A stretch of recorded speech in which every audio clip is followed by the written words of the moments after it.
Welcome back to another video. In this video, we are going to go over triangle patterns. We are going to break down what are triangle patterns, types of triangle patterns, and how to identify and trade triangle patterns. So first and foremost, what are triangle patterns? So triangle patterns are continuation chart patterns. That basically means that the trend takes a break to gather steam before the next breakout or breakdown. Once again, triangle patterns are continuation patterns. What that basically means is the stock takes a break before it continues making the move up or down. Now, there are three types of triangle patterns. We have an ascending triangle, we have a descending triangle, and we have a symmetrical triangle. So once again, we have three types of triangle patterns. Let's go into ascending triangle. So what is the ascending triangle pattern? So this pattern showcases that there is a certain level that the buyers cannot seem to get the price over, known as resistance. So as you guys can see right here, let me just get this up. You guys can see what's going on. There's a certain level, right, that you guys can see right here, that's known as resistance, right? The supplies level, resistance point, right? Right here, the buyers are unable to get above that point. Now, the fascinating thing about the ascending triangle is what you should notice is, however, every time this level gets rejected, the bulls are stepping in earlier and earlier and creating higher lows. So if you look here, you can see stock goes up, bears reject the price, it goes down, right? It goes down. Stock goes up, goes down, goes up, goes down, goes up, goes down. Now, every time the stock gets rejected, right, you can notice something about the area right here. You notice that the bulls keep stepping in earlier and earlier and earlier. So the bulls are stepping in earlier and earlier and creating higher lows. So the low points are getting higher, as you guys can see with this trend line. That is showcasing that the bulls are getting extremely strong over and over again. Now, ultimately, this pattern is setting up for a breakout on the upside. So what this pattern is setting up for is setting up in a way where the stock goes up, bears rejected. Bull step in, bears rejected.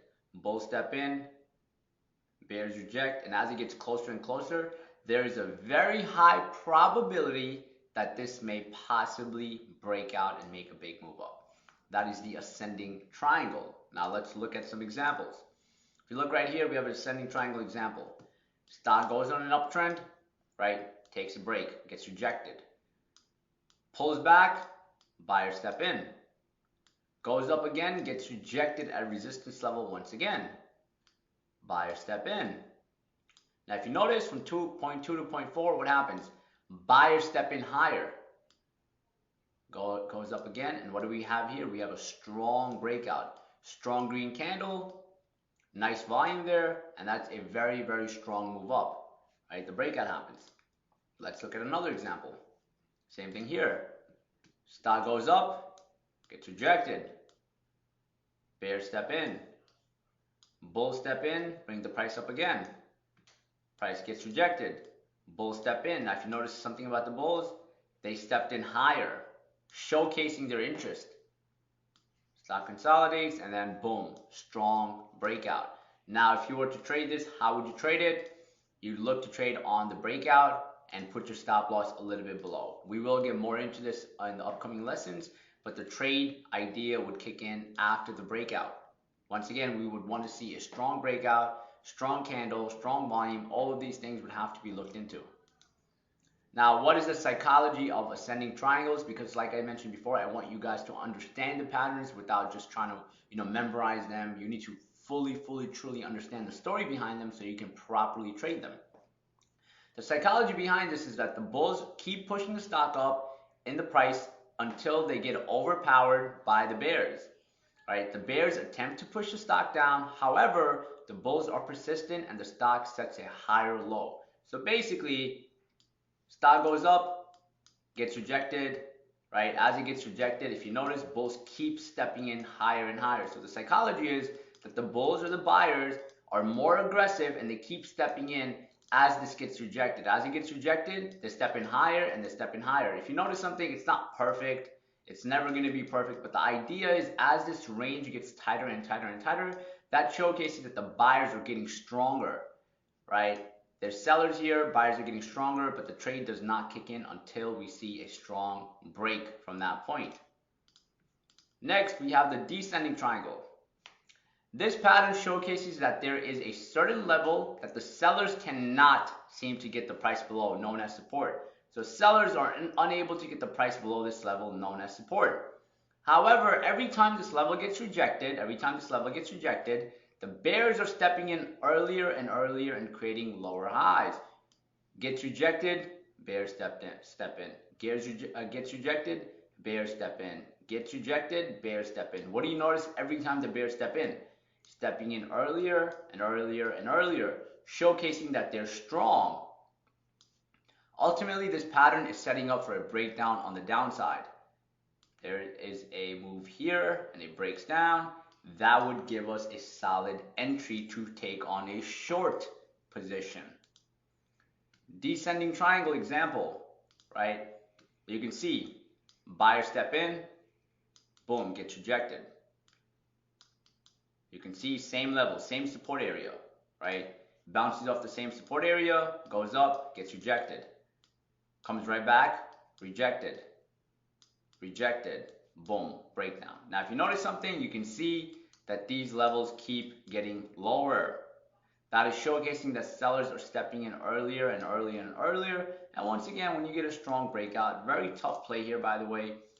This candle is very it's very hard to trade it, if you notice that. This would not give me a confirmation to trade this stock. And in the upcoming lessons, we're going to break that down as well. But if you look at just this candle, not really a strong move, right? So I probably wouldn't trade this, to be honest, just because this candle would have thrown me off. But overall, if this was a strong candle, high volume, would have given me a higher confirmation. But these are things that we need to look into, right? But if you look at the pattern, that's the idea of the pattern, where bears are stepping in earlier, they're unable to break the support level, bears overpower the bulls, and the stock tends to go down. Here's another example, much cleaner. Now, if you look at this example, in this example, you can look at the candle. This was a bad breakdown. This was a very strong breakdown. I'll get into that right now. You can see stock comes down, rejection at support, right? What happens right here? Bear step in, bear step in. Buyer step in, bear step in, boom. If you notice something about these levels, you can see these levels are kind of getting lower and lower, right? These levels are getting lower and lower, and they're hitting the same support level. What's at this support level? There's buyers. There's more aggressive buyers sitting here. So what tends to happen is bears take a nice, strong control here and push the stock price lower. Why was this a strong breakdown? You guys can see. Nice candles, nice high volume, solid breakdown. That's what we want to see. Once again, if we were looking to trade a descending triangle, our stop would be somewhere around there. Our entry would be on the break. Obviously, this is something that would have to be adjusted accordingly to the play. This is one I wouldn't really trade just because of the candle.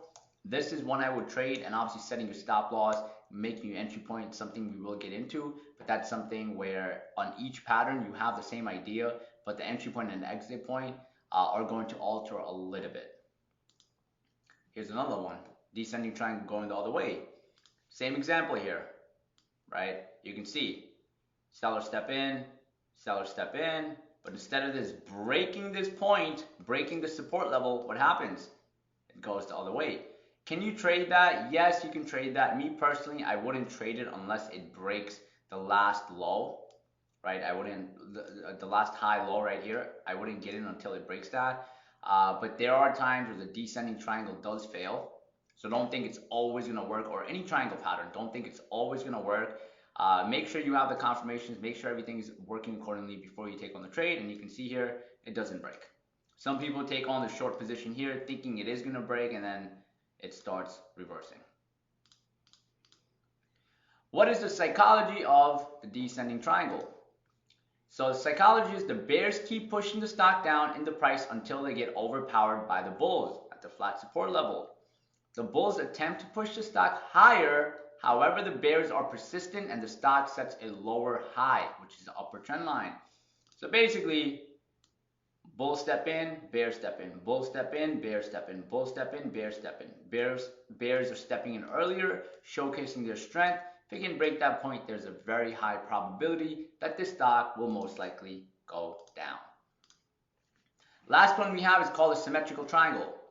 This pattern showcases that neither the buyers or sellers are in control. This formation is making lower highs and higher lows, and the slope gets closer and closer. The closer the slope gets, that means there is a breakout that is likely to happen on the up or down side. So if you notice here, the bulls or bears, or none of them are in control, right?